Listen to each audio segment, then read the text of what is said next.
Olá, meu irmão, minha irmã que cultuou aí conosco de forma digital. Eu gostaria de cumprimentar você, dizer que, para você que não me conhece, eu sou o André, estou aqui com o pastor Ronaldo e nós estamos aqui também com o nosso mediador, nosso xará aí também, André. Vai ser muito bom bater esse papo com vocês, falar um pouquinho sobre tudo que foi falado hoje, né? Esse culto abençoado, essa palavra, né? Nós estamos saindo aqui hoje cheios, né? Alimentados realmente, né? Louvado seja Deus.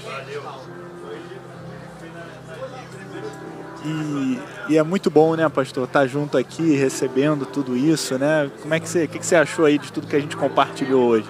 Verdade, desde quinta, né, a gente está compartilhando uma grande celebração do seminário e a igreja está em festa, celebrando o ensino, celebrando a edificação, a adoração. Homens de Deus passaram por aqui, mulheres de Deus, e hoje nós fechamos com chave de ouro e ainda temos a noite, então é muito edificante receber a palavra do pastor Saião, Israel Belo. Eu tenho certeza que a gente vai falar de muita coisa boa aqui e já teremos as perguntas aqui. Saião que é um testemunho vivo aí pra gente, né? Tudo que ele viveu, tudo que ele compartilhou, uma bênção muito grande. E aí, André, como é que tá? Já temos alguma pergunta? Temos sim, temos muitas perguntas. Hoje o pessoal interagiu bastante. E a gente já pode começar com uma pergunta que há muitas casas acontece bastante, com frequência. A Sônia trouxe que os filhos... Vou fazer um resumo, porque ela trouxe de 3 formas e no fim ela resumiu, mas é importante trazer o que ela nos mostrou no início. Ela tenta converter os filhos, né? Tenta falar do amor de Deus e ter esse encontro pessoal com Deus, mas seus filhos não são convertidos. E a pergunta de seu filho e de sua nora sempre trazem e fazem para ela é: por que então tem tanta gente que faz tudo errado e mesmo assim prosperam? Olha, essa questão da prosperidade, né, pastor, das pessoas que às vezes não professam a mesma fé que nós, né, que a pessoa vai lá e mesmo não crendo no que a gente crê, tem bom resultado, tem êxito na sua vida. Eu tenho um trecho muito interessante que está lá em Atos 14, versículo 17. Está escrito o seguinte, olha só: contudo, Deus não ficou sem testemunho, mostrou sua bondade, dando a vocês chuva no céu e colheitas no tempo certo, concedendo-lhes sustento com fartura e até mesmo um coração cheio de alegria. Repara, mesmo para a pessoa que não crê em Deus, mesmo para a pessoa que não confessa Jesus como Senhor e Salvador da vida dela, essa pessoa, se ela plantar no tempo certo, ela vai colher. Tem as estações, Deus vai mandar a chuva do céu, Deus pode dar até mesmo alegria. Mas sabe por que Deus faz isso, pastor? Sabe por que Deus faz isso, André? Como um testemunho prévio da bondade dele, da graça dele. Ele é tão maravilhoso até mesmo com quem o odeia, quanto mais com aqueles que o seguem, que o adoram, que confessam que ele é o Senhor da sua vida. Então, Deus permite isso porque Deus é bom. É um testemunho prévio da bondade, da graça e da misericórdia dele. Muito bem, pastor. A pergunta da irmã é muito pertinente, porque isso talvez seja a crise de muitas pessoas, e não só de pessoas do nosso meio moderno, do nosso contexto, mas foi a crise de um salmista. O Asaf, quando escreveu o Salmo 73, ele falou assim: quanto a mim, os meus pés quase tropeçaram, por pouco não escorreguei, pois tive inveja dos arrogantes quando vi a prosperidade dos ímpios. Então, é muito natural que quando a gente olhe para a prosperidade do ímpio e veja ele prosperando, veja ele sendo abençoado, mas geralmente essas bênçãos que a gente vê são bênçãos de recursos, bênçãos financeiras, prosperidades materiais. Mas o salmista chegou a uma conclusão no final do Salmo de que o ímpio teria o seu fim, o justo teria que continuar sendo justo, e ele caiu em si dizendo que é necessário ser fiel a Deus até o fim, porque a nossa esperança precisa estar nas coisas espirituais, nas coisas celestiais, e não nos recursos das prosperidades, do dinheiro. Então essa crise ela é pertinente, é uma pergunta sincera, honesta, mas que ela tem respaldo bíblico, e Deus deixou esse testemunho de abençoar previamente até aqueles que não creem no seu nome. E vocês veem o quanto é importante vocês continuarem aqui conosco? Trouxemos aqui, os pastores puderam colocar muito bem e biblicamente respostas coerentes para o nosso tempo e que vocês podem agora refletirem na palavra do que cada colocação foi inserida aqui nesse contexto, tá, Sônia? Que Deus abençoe a sua vida, Sônia, e que você continue sempre aqui conosco e sempre que puder nos visitando aqui na Igreja Física também. Saião pregou no livro de Atos.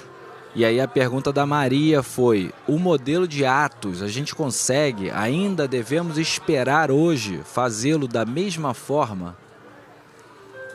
O que vocês... Sim, o modelo de Atos fica uma pergunta meio abrangente, né? Meio aberta demais, mas assim, o que Deus fez, o poder de Deus, o que Deus fez lá atrás, o Espírito Santo continua agindo, Deus continua se manifestando poderosamente no nosso meio. E aquele Deus que se manifestou graciosamente, poderosamente, ele pode se manifestar na minha e na sua vida hoje. Obviamente, os tempos mudam, a cultura muda, as estruturas sociais elas podem divergir, mas o Deus é o mesmo. Deus é o mesmo ontem, hoje, sempre, e continuará sendo até a consumação de tudo que nós conhecemos, né? Amém. Bem, eu queria responder também mais uma vez usando um texto bíblico de Atos, que é em Atos 13, e 13:36. Tendo Davi, pois, servido ao propósito de Deus na sua geração, adormeceu, foi sepultado, e aí o texto dá continuidade. Ou seja, o texto revela que Davi serviu a Deus na sua geração. Hoje nós vivemos no século 21 e servimos a Deus na nossa geração e deixamos os legados para a próxima geração. Então, a vida do Evangelho, a vida do cristianismo, ela é uma vida dinâmica. Ela não se prende a uma forma, a um modelo único do passado.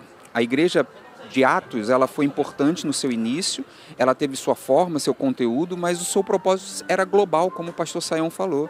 Existia uma missão global de alcançar pessoas, tribos, nações, línguas, etnias. E isso acontece ainda hoje. Existe um propósito universal que, desde Atos, ela se replica também aqui. Mas quanto à forma, quanto aos modelos, isso muda conforme o tempo e as gerações.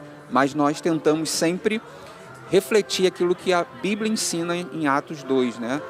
A gente fala às vezes de igreja primitiva, como se fosse uma igreja ultrapassada até, mas primitiva porque ela era a primeira, a igreja primeva, vamos dizer assim. Então, existem muitas coisas boas para a gente buscar dali, pegar dali. Quase tudo precisamos pegar dali.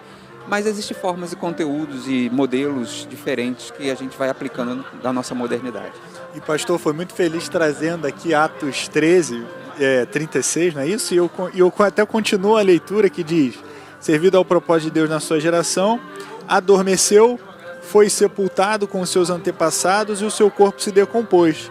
E o 37 traz: contudo, aquele a quem Deus ressuscitou não sofreu decomposição. O Senhor Jesus continua agindo, né, poderosamente nos nossos dias, agindo em nosso meio. Como o pastor trouxe, Davi, o tempo dele passou, a geração dele passou. Mas hoje o Senhor Jesus conta com a minha vida, com a vida do pastor Ronaldo, com a vida do André, com a sua vida, para que a sua obra, né, seja manifesta aqui nessa terra. Você tem essa oportunidade, esse privilégio de ser usado pelo Senhor Jesus. Então, realmente se dedique, né, se entregue a Deus e deixe ser usado pelo Espírito Santo. Antes da próxima pergunta, queria lembrar a você que estamos comemorando festa, seminário 118 anos. E mais tarde, às 19 horas, teremos novamente o nosso culto ao Senhor. E a gente espera por vocês. A terceira pergunta, ainda dentro do livro de Atos e o que o Saião trouxe, é do Valdir. Ele disse assim: como diferencio a atuação do Espírito Santo de emoções coletivas? Porque naquela época não só provaram, mas viram. E hoje a gente tem muitas experiências que às vezes são somente emocionais. Como diferenciar? Olha, a emoção, ela não pode ser completamente descartada, né? Nós não podemos nem criminalizar a emoção e também nem podemos deixar de lado, achar que toda emoção é ruim, né? Existe um lugar para as emoções na nossa relação com Deus e com o Espírito Santo. Agora, diferenciar a emoção do agir do Espírito, isso é muito claro com as atitudes consequentes daquele encontro ou daquele momento. As emoções, elas têm que... Quando a emoção ela é por intermédio do agir do Espírito Santo, ela não é uma emoção vazia. Ela é uma emoção que vai provocar uma mudança, uma emoção que vai provocar uma transformação, uma emoção que vai afetar o seu intelecto, a sua razão. Porque o Espírito Santo, ele age dessa forma. Ele age convencendo. E o convencimento é por onde? É pelo seu entendimento. Então a emoção sem a razão, ela se torna uma emoção vazia. A emoção sem uma consequência prática, sem uma atitude concreta, ela se torna uma emoção vazia. Seu entendimento. Verdade, pastor. A gente precisa também lembrar das palavras do nosso Senhor Jesus, que disse que pelos frutos nós conheceríamos Amém. a árvore. Sim. É pelo fruto do crente que a gente vê a presença de Deus nele. A gente vê o fruto, a gente vê os dons. É manifesto nas suas relações pessoais, no seu casamento, na sua vida pública e privada. Então, todos nós, cristãos que servimos a Deus, nós precisamos gerar esse fruto. Algumas pessoas serão mais racionais, outras serão mais expansivas, extrovertidas e serão mais dadas às emoções.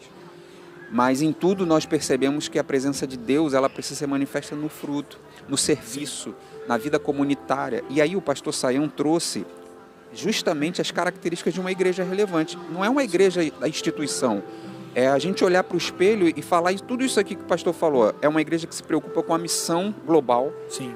Então, se você é cheio do Espírito Santo, não só vive por emoção, precisa ter a missão correndo na sua veia. Tem uma mensagem clara de arrependimento, foi isso que o Sayão trouxe, e isso serve não só para a igreja institucional, eu e você. A igreja da palavra tem ensino de doutrinas, ele falou de justificação, regeneração, propiciação.